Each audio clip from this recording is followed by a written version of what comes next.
how do you describe, as I kind of just postulate some ideas of how is that, how do you describe your having one foot in the unmanifested, or your feeling with the soul, the way it feels in your physical experience?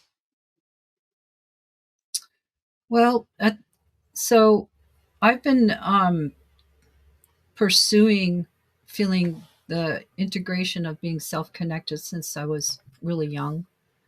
You know, I'm going back just a second in order to maybe help remind us all, because it was my experience, but we all have something similar, and that is that growing up, as when we're a child, most of us feel still sort of self-connected, a sense of wholeness, unless one has had a lot of trauma, like a really, really difficult childhood, where that can be lost earlier. But for most people, there's sort of a an ebbing over time of feeling connected and then being lost, and then sort of being lost more and more in the world of the adult world starts to come in. This is how I'm supposed to be, and who I'm supposed to be, and who I am, and we form identity forms, which is kind of natural. It's not bad in itself, but so I was aware back then that I was starting to lose self connection. I was between 7 and 9. I mentioned it to my mom, and I was like, I told her the only way I could relate to it is I'm losing my childhood. I said that, Wow.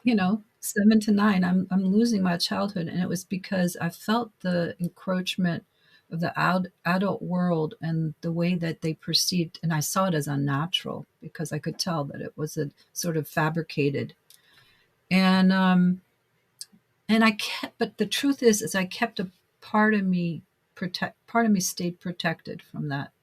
And that part went on the search of wanting to feel whole again. Because I would say that I had this feeling of feeling whole as a child.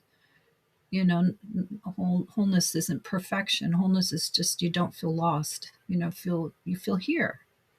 You feel part of one with everything in a way. Hmm. And that sort of disconnection faded over time. And so as a teen and then young adult, in my early 20s, I hit the pavement hard and ran for it, wanted it back very consciously. Back then it was before all these YouTubes and all these different things of ways of finding yourself and, spiritually, all these teachers and all that. So it's just sort of my own journey, yoga, a lot of yoga. So very embodied work I did, a lot of embodied work and meditation. I loved sitting, believe it or not. So I do feel like having a sitting practice that is actually effective, right? So spirituality to me is that it needs to give results.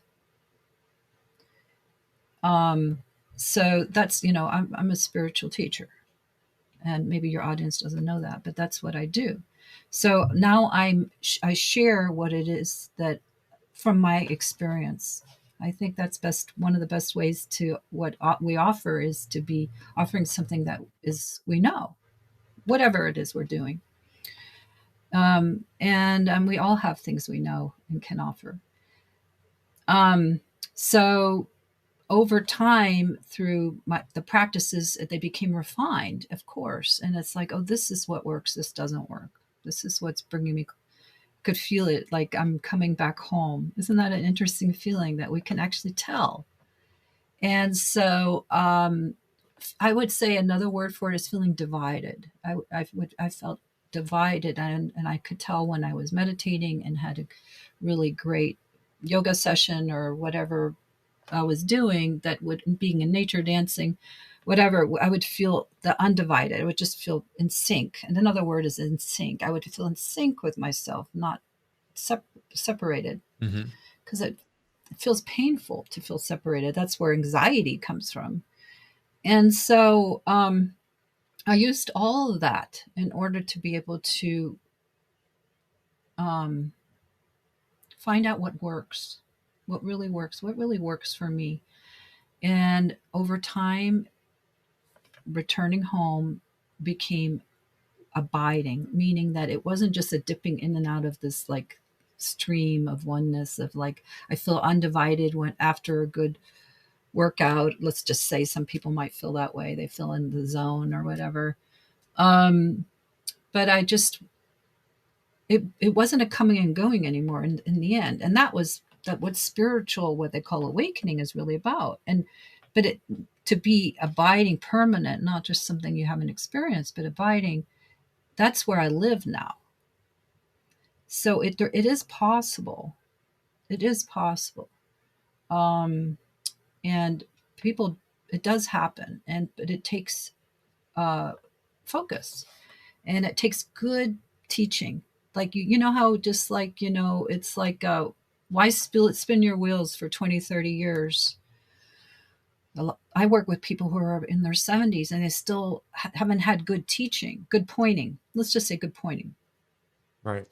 Uh, and all one needs is really good pointing, because we all contain the way home within ourselves. They just need to be pointed out how to do it.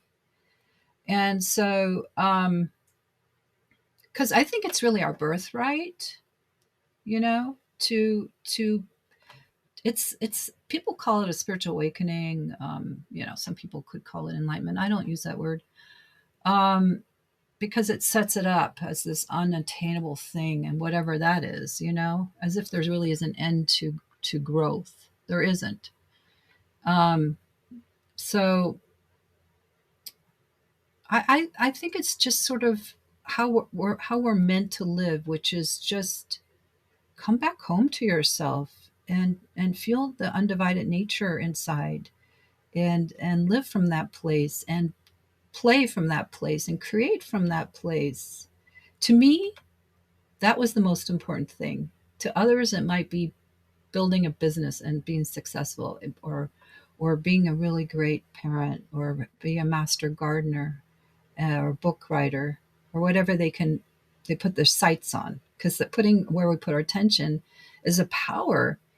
And so for me, I place my attention on returning home inside. I don't think it needs to be where it's an either or thing, because I also parented. I also raised two children while during part of that time of going back home.